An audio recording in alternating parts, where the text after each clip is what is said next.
Salute Bharat sir. നമ്മള് ഇപ്പോ ഒരല്പം നമ്മുടെ നാട്ടിലെ പൊളിറ്റിക്സിലേക്ക് ഒന്ന് പോവുകയാണ്. നമ്മുടെ കേരള സംസ്ഥാനത്ത് ഒരു പുതിയ നിയമസഭ 102 സീറ്റൊക്കെ കൊടുത്ത് കോൺഗ്രസ്സുകാരെ ജയിപ്പിച്ചു വിട്ടിട്ട് ആരാകണം തങ്ങളെ പാർലമെന്റിൽ നയിക്കേണ്ടതിനെ സംബന്ധിച്ച് ഇപ്പോഴും തീരുമാനമാവാതെ ഫ്ലക്സും പൊതുനിരത്തിലെ തല്ലും അങ്ങോട്ടും ഇങ്ങോട്ടും വാക്പോരും ഫ്ലക്സിലെ കരിയോയിൽ ഒഴിക്കലും നാണം കെട്ട് ഈ വോട്ട് ചെയ്തവര് തലയെ കൈവച്ച രീതിയിലാണ് ഇപ്പൊ പോകുന്നത് കാര്യങ്ങൾ. സർ, എന്റെ സംശയം, അതായത് പൊതുസമൂഹത്തിനുണ്ടാകുന്ന ഒരു സംശയമാണ് സർ. സർ, ഈ AICCയുടെ അജയ് മാക്കാനും ഈ പറയുന്ന മുകുൾ വാസനിക്കും ഇവരെല്ലാം തന്നെ ഇവിടെ ഈ പറയുന്ന നമ്മൾ ഈ പറയുന്ന പേരുകൾ തെറ്റാണെങ്കിൽ പ്രേക്ഷകർ ക്ഷമിക്കുക. കാരണം AICC പ്രതിനിധി എന്ന് പറയുമ്പോൾ ആ കോൺഗ്രസ്സുകാരുടെ പൊതു സ്വഭാവം നമ്മൾ അങ്ങ് പറഞ്ഞതേ ഉള്ളൂ. തീർച്ചയായിട്ടും. അപ്പോൾ ഇവരിവിടെ വന്നിട്ട് ഈ കാണിക്കുന്ന നാടകം, അവര് രാജസ്ഥാനിൽ കാണിച്ച നാടകം, കർണാടകയിൽ കാണിച്ച നാടകം, ഈ നാടകങ്ങൾ തങ്ങൾക്ക് പുത്തരിയല്ല. ഞങ്ങൾ കോൺഗ്രസ് ആണ് പാർട്ടി, ഞങ്ങൾ ഈ നാടകമൊക്കെ കളിക്കും എന്ന് കാണിക്കുമ്പോഴും ഇതിനകത്ത് ഒളിച്ചിരിക്കുന്ന ഒരു കള്ളമുണ്ടല്ലോ സാർ, ഒരു നാടകം ഇതിനകത്ത് ഒളിച്ചിരിക്കുന്നുണ്ട്. ഒന്ന് പറയാം. അതായത് കേരളത്തിലെ അടുത്ത മുഖ്യമന്ത്രി ആരാവണം എന്നുള്ളത് കോൺഗ്രസ് പാർട്ടിയാണ് തീരുമാനിക്കുന്നത് എന്നും അതിന് കോൺഗ്രസിന്റെ ദേശീയ നേതൃത്വത്തിന്റെ 2 പ്രതിനിധികൾ കേരളത്തിൽ വന്നു എന്നും വാർത്തകളിൽ നമ്മൾ കാണുന്നുണ്ട്. സത്യമാണ്. അതെ സാർ. അവരിവിടെ വന്ന് മുഴുവൻ MLA-മാരെയും കണ്ടു, എല്ലാവരുടെയും അഭിപ്രായങ്ങൾ ആരാഞ്ഞു, അതും സത്യമാണ്. അപ്പോൾ ഇതൊക്കെ നടക്കുന്ന സമയത്ത് നമ്മൾ പറഞ്ഞ പേര് ശരിയാണല്ലോ, ഈ 2 പ്രതിനിധികളെ. അതെ അതെ അതെ. അല്ല, ആ പേരിന് പോലും യാതൊരു പ്രസക്തിയും ഇല്ല എന്നാണ് ഞാൻ പറയുന്നത്. അതെ സർ. 2 പ്രതിനിധികളും വന്നു പോയി. അതെ സർ. ഒപ്പം തന്നെ ഇവിടെ 3 മുഖ്യമന്ത്രി പദവി മോഹികൾ അവരുടെ അനുയായികളെ കൂട്ടി പരസ്യമായ ക്യാമ്പയിനുകൾ നടക്കുന്നു, ഫ്ലെക്സ് ബോർഡ് വെക്കുന്നു, ഒപ്പ് ശേഖരിക്കുന്നു, രാഹുൽ ഗാന്ധിയുടെ ഫേസ്ബുക്കില് അഭ്യർത്ഥനകൾ അയക്കുന്നു. ഇതൊക്കെ ഗംഭീരമായിട്ട് നടക്കുമ്പോൾ സത്യത്തിൽ ഇത് കേരളീയരുടെ, മലയാളികളുടെ കണ്ണിൽ പൊടിയിടുന്ന ഒരു തന്ത്രം, ഒരു പുകമറ സൃഷ്ടിക്കുകയാണ്. എല്ലാം തീരുമാനിക്കുന്നത് കോൺഗ്രസ് പാർട്ടിയാണെന്നും എല്ലാം ഹൈക്കമാൻഡ് അറിയുന്നുണ്ട് എന്നും ഹൈക്കമാൻഡ് ഇടപെടുന്നുണ്ട് എന്നും ഒക്കെ പറയുന്നു. ചർച്ചകൾ നടക്കുമ്പോൾ പലരും ചോദിക്കാറുണ്ട്, ഇത് പാർട്ടിക്ക് നാണക്കേടല്ലേ, ഇങ്ങനെ പരസ്യമായിട്ട് തെരുവിൽ തല്ലിയാണോ മുഖ്യമന്ത്രിയെ തീരുമാനിക്കുന്നത് എന്നൊക്കെ പലരും ചോദിക്കാറുണ്ട്. അതിന് കോൺഗ്രസ് പറയുന്ന വളരെ വിചിത്രമായിട്ടുള്ള ഒരു മറുപടിയുണ്ട്. ഞങ്ങളുടേതൊരു ജനാധിപത്യ പാർട്ടിയാണ്, ജനാധിപത്യത്തിൽ എന്തും ആകാം, ഞങ്ങൾ അത് അനുവദിച്ചിട്ടുണ്ട്. അപ്പോ ആർക്ക് വേണമെങ്കിലും മുഖ്യമന്ത്രി ആകണമെന്ന് ആവശ്യപ്പെടാം, ആർക്ക് വേണമെങ്കിലും ഒപ്പ് ശേഖരിക്കാം, ആർക്ക് വേണമെങ്കിലും തെരുവിലിറങ്ങാം, ആർക്ക് വേണമെങ്കിലും ഹൈക്കമാൻഡിനെ സമീപിക്കാം. ഞങ്ങളൊരു തുറന്ന പുസ്തകമാണ്, വിശാല ജനാധിപത്യ മതേതരത്വ പാർട്ടിയാണ്. ഞങ്ങൾക്ക് പാർട്ടിക്കുള്ളിൽ നടക്കുന്നത് തമ്മിൽ തല്ലല്ല, അഭിപ്രായ സ്വാതന്ത്ര്യത്തിന്റെ പ്രകടനമാണ്. അങ്ങനെ അഭിപ്രായ സ്വാതന്ത്ര്യത്തിന്റെ പ്രകടനമൊക്കെ നടക്കുമ്പോൾ, ഇത് വാർത്തകളിൽ നിറയുമ്പോൾ സത്യം ഇതിൽ നിന്നെല്ലാം വളരെ ദൂരെയാണ് നിൽക്കുന്നത്. അതായത് കോൺഗ്രസിൽ ആര് മുഖ്യമന്ത്രിയാകണമെന്ന് തീരുമാനിക്കുന്നത് AICC അല്ല, KPCC അല്ല, തെരഞ്ഞെടുക്കപ്പെട്ട MLA-മാരല്ല, ഹൈക്കമാൻഡും അല്ല. ഈ ഹൈക്കമാൻഡ് എന്നൊക്കെ പറയുമ്പോൾ രസകരമായ ഈ ഹൈക്കമാൻഡ് ഖരരൂപത്തിലാണോ എന്ന് ചോദിച്ചാൽ അല്ല, ദ്രാവക രൂപത്തിലാണോ എന്ന് ചോദിച്ചാൽ അല്ല. പിന്നെ ഹൈക്കമാൻഡ് എങ്ങനെയാണ്? ഹൈക്കമാൻഡ് ഒരു വാതക രൂപത്തിലാണ്. അതിനെ കാണാനും പറ്റില്ല, തൊടാനും പറ്റില്ല, തൂക്കി നോക്കാനും പറ്റില്ല, ആരും ഒട്ട് കണ്ടിട്ടുമില്ല.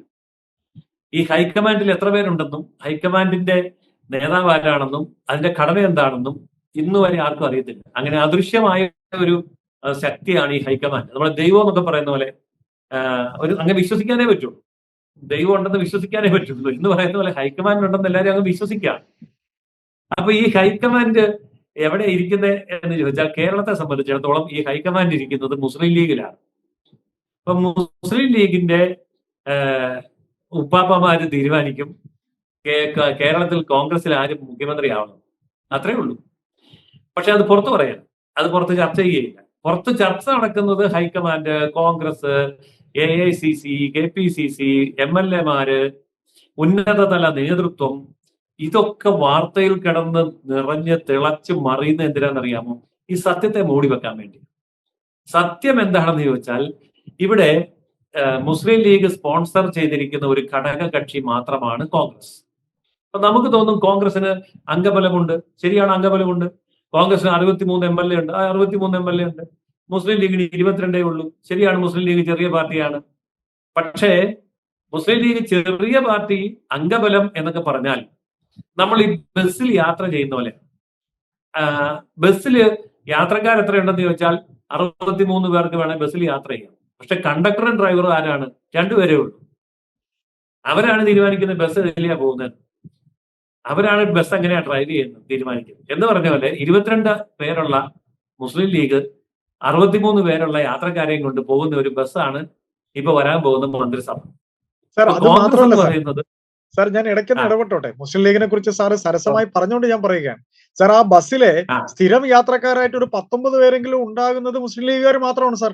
കോൺഗ്രസ്സുകാർ പലപ്പോഴായിട്ട് ഇറങ്ങിപ്പോയിട്ട് പിന്നെ വല്ലപ്പോഴൊക്കെ ആ ബസ് നിറയാറുള്ളൂ. അതുകൊണ്ട് ലീഗിനെ അങ്ങ് കൈയൊഴിയാനും പറ്റില്ല അവർക്ക്. അതും കൂടെ സത്യമല്ലേ? തീർച്ചയായിട്ടും ഇല്ല. വളരെ സത്യമാണ്. നമ്മുടെ കഴിഞ്ഞ ഒരു 60 കൊല്ലത്തെ ചരിത്രം എടുത്ത് പരിശോധിച്ചാൽ അതെ. മുസ്ലിം ലീഗിന് 14 സീറ്റ്, 10-60 കൊല്ലം മുമ്പ് ഉണ്ട് 10-14 സീറ്റ്. ഇപ്പോൾ എന്തായാലും അവർക്ക് 22 സീറ്റ് സീറ്റ്. ഉണ്ട്. അതെ, അവർക്ക് എന്തായാലും ആ ഉറപ്പാണ്. UDFന് അതെ, ഉറപ്പായി ഒരു 15 സീറ്റ് ലീഗ് കൊടുക്കുമ്പോ എങ്ങനെ ആ, എങ്ങനെ മാറ്റി നിർത്താൻ പറ്റും? അതെ സാർ, പറയണം സാർ. പറ്റില്ല.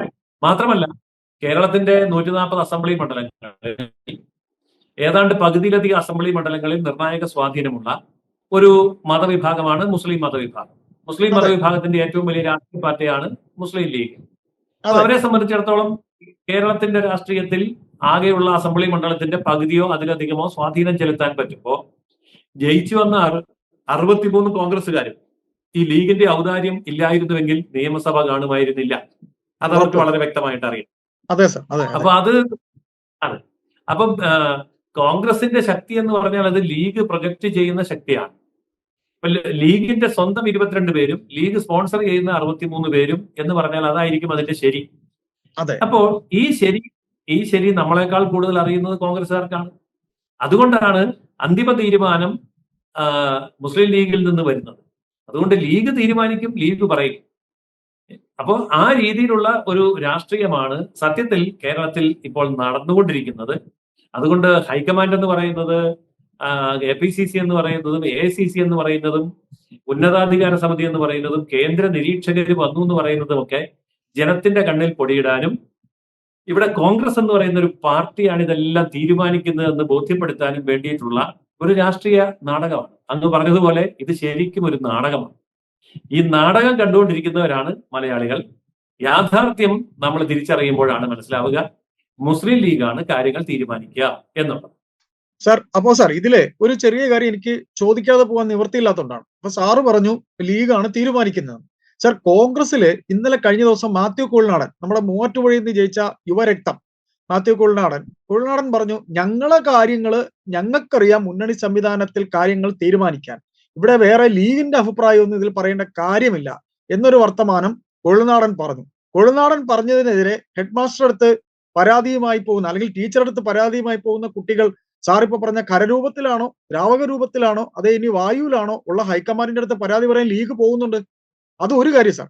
രണ്ട്, JP അനിൽകുമാർ എന്ന് പറയുന്ന കോൺഗ്രസിന്റെ KPCCയുടെ വക്താക്കളിൽ ഒരാൾ ബഹുമാനപ്പെട്ട ഇദ്ദേഹത്തിന് വേണ്ടി, വേണുഗോപാലിന് വേണ്ടി വക്കാലത്ത് പറയാൻ പോയിട്ടുണ്ട്.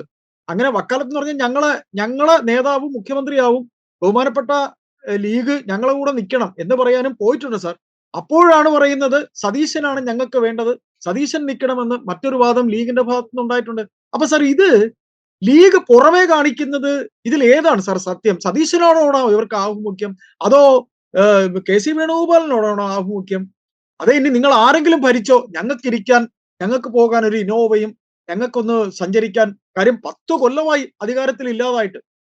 സാർ, ഇതുകൂടെ പറഞ്ഞുകൊണ്ട് നമുക്ക് സംസാരം അവസാനിപ്പിക്കാം. കാര്യം രസകരമായിട്ടുള്ള ഒരു വല്ലാത്തൊരു രാഷ്ട്രീയമല്ലേ സാർ ലീഗ് കളിക്കുന്നത്?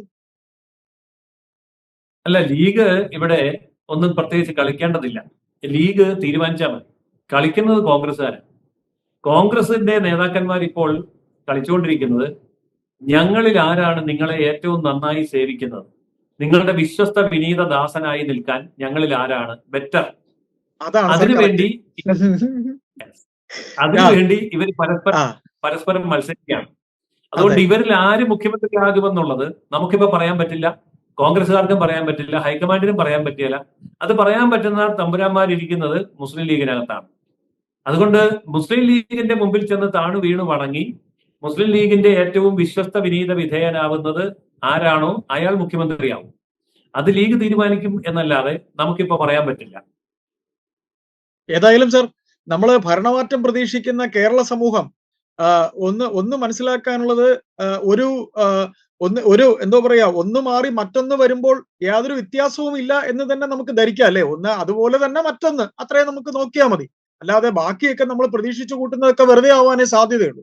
കാര്യം ഇവർ കാണിച്ചു വെച്ച കള്ളങ്ങൾ എന്തെങ്കിലും പുറത്തു വരുമോ എന്ന് നമ്മൾ ഒരു വേള ആഗ്രഹിക്കുന്നുണ്ട്. ആ കള്ളം പുറത്തു വരുമെന്നൊക്കെ നമ്മൾ ചിന്തിക്കുന്നത് വെറുതെ ആവും അല്ലെ. അതായത് ഈ മന്ത്രിസഭ രൂപീകരിക്കുന്ന അവസരത്തിൽ നമുക്കിത് കുറെ കൂടി വ്യക്തമാവും. ലാഭകരമായി കൊണ്ടുനടക്കാൻ കഴിയുന്ന വകുപ്പുകൾ, കൂടുതൽ പണം കൈകാര്യം ചെയ്യുന്ന അധികാരമുള്ള വകുപ്പുകളൊക്കെ ആര് കൈകാര്യം ചെയ്യുമെന്നും, അധികാരമില്ലാതെ പണമില്ലാതെ കാര്യമായി ഒന്നും ചെയ്യാൻ കഴിയാത്ത വകുപ്പുകൾ ആർക്ക് ലഭിക്കുമെന്നും നമുക്ക് വ്യക്തമായിട്ട് കാണാം. കേരളം ഉണ്ടായ കാലം മുതൽ 1960 മുതൽ ഇന്ന് വരെ കേരള മന്ത്രിസഭയിൽ LDF ഭരിച്ചാലും UDF ഭരിച്ചാലും ചില പ്രത്യേക വകുപ്പുകൾ ചില പ്രത്യേക വിഭാഗങ്ങൾക്ക് വേണ്ടി മാറ്റിവെക്കപ്പെട്ട ഒരു ചിത്രമുണ്ട്. അത് വീണ്ടും ആവർത്തിക്കുമ്പോൾ തീർച്ചയായിട്ടും നമുക്ക് മനസ്സിലാക്കാൻ കഴിയും അധികാരം ആരുടെ പക്കലാണ്. മുഖ്യമന്ത്രിയോ ഉപമുഖ്യമന്ത്രിയോ ആഭ്യന്തരമന്ത്രിയോ അങ്ങനെ കുറെ ബലൂൺ വികസന വകുപ്പോ ഒക്കെ കുറെ പേർക്ക് കിട്ടും എന്നല്ലാതെ നഷ്ടത്തിൽ പോകുന്ന വകുപ്പുകൾ, സമൂഹത്തിൽ ഒന്നും ചെയ്യാൻ അധികാരമില്ലാത്ത വകുപ്പുകൾ, ഈ വകുപ്പൊക്കെ കോൺഗ്രസിന് കിട്ടും. പക്ഷെ കോൺഗ്രസിന് ഞങ്ങൾ പറയാൻ പറ്റും, ഞങ്ങൾക്ക് 12 മന്ത്രിയുണ്ട്, 18 മന്ത്രിയുണ്ട് എന്നൊക്കെ പറയാം.